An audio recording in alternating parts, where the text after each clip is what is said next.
نماز کے بغیر جو اپنی زندگی گزارتے ہیں ان کی زندگی میں سوائے ٹینشن اور دکھ کے اور ہو کیا سکتا ہے؟ خشوع کے ساتھ نماز کرنا سیکھو.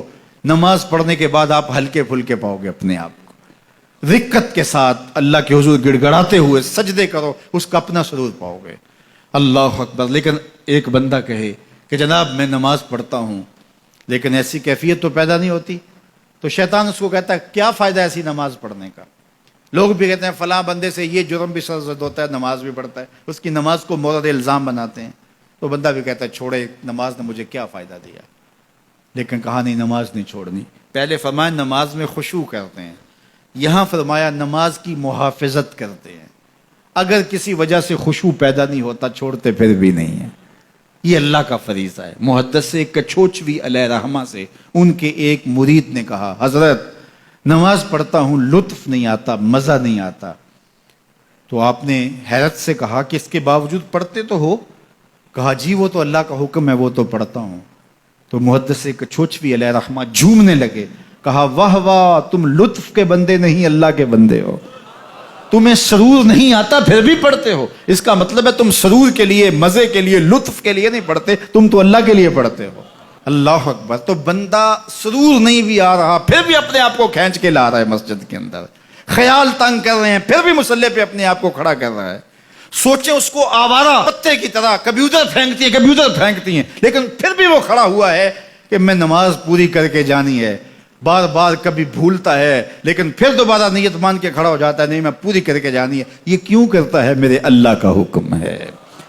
تو خشوع کی وہ کیفیت نہ بھی ہو تو کہا محافظت پھر بھی کرتے ہیں.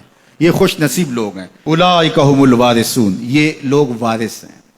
یہ لوگ جن میں یہ خوبی ہیں یہ وارث ہیں. کس چیز کے وارث ہیں؟ مال کے, دولت کے, کوٹھیوں کے, کاروں کے, محلات کے. کہا الذین یرثون الفردوس, یہ جنت الفردوس کے وارث ہیں. ہم فیہا خالدون, اس جنت سے وہ کبھی الگ بھی اس میں ہمیشہ رہیں گے.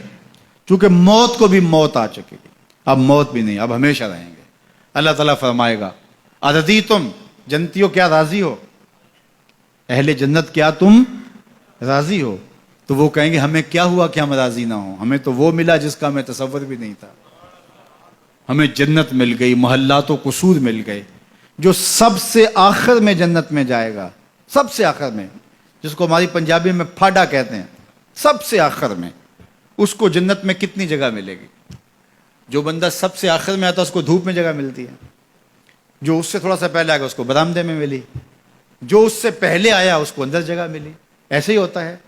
تو جو سب سے آخر میں جائے گا جنت میں تو وہ سب سے بڑا گنہگار ہوگا, اور جہنم کے رگڑے سہ سہ کے وہ جہنم سے نکلے گا سب سے آخر میں. بخاری شریف میں تذکرہ موجود ہے. اللہ کے حضور حاضر ہوگا اور اللہ اس بندے کو کہے گا بتا کیا چاہیے. وہ کہے گا مالک مجھے یہ چاہیے. اللہ فرمائے گا لکا ما تمنیت, جو تو نے آرزو کی جات سب کچھ میں نے تیری جھولی میں ڈال دیا. اب جنت میں چلا جائے گا. اب اس کو تو یہ ہوگا سایہ دیوار میں جگہ مل جائے تو غنیمت ہے. جنت کے کسی درخت کے نیچے جھونپڑا لگا لوں تو کافی ہے. چلو کوئی 2 مرلے کا 3 مرلے کا کٹھیا بھی مل جائے تو کافی ہے. اس کے لیے تو اتنا ہی کافی کہ جہنم سے نکل گیا. لیکن اس کو کہا جائے گا جا جنت میں چلا جا, اور تیرے لیے جنت میں دنیا سے 10 گنا جگہ ہے. دنیا سے, بخاری کی روایت, 10 گنا جگہ. یہ 7 بر اعظم پہ پھیلا ہوا جہاں, اور اس کو 10 سے ضرب دے, اتنی جگہ اس کی ہے جو سب سے آخر میں جائے گا. جب اللہ یہ فرمائے گا تو وہ کہے گا اتسخر وانت الملک, میرے رب تو مجھے رب ہو کے مذاق کر رہا ہے, مالک ہو کے مجھ سے مذاق کر رہا ہے, بادشاہ ہو کے مجھ سے مذاق کر رہا ہے. اس کو لگے گا ہی نہیں کہ مجھ کو, میں ساری زندگی پاپ کرنے والا لیکن ایمان کا چراغاں تو اندر تھا. اللہ اکبر. آج نکلے گا تو جنت میں سب سے آخر جانے والے شخص کو کتنی جگہ ملے گی؟ دنیا سے 10 گنا جگہ دنیا سے سب سے آخری شخص کو, پھاٹے شخص کو ملے گی. پھر بلال حبشی کی جاگیروں کا عالم کیا ہوگا؟ ابو بکر و عمر کی جاگیروں کا عالم کیا ہوگا؟ بابا فرید گنج شکر, داتا گنج بخش علی اجویری, شیخ احمد مجدد الف ثانی کی جاگیروں کا عالم کیا ہوگا؟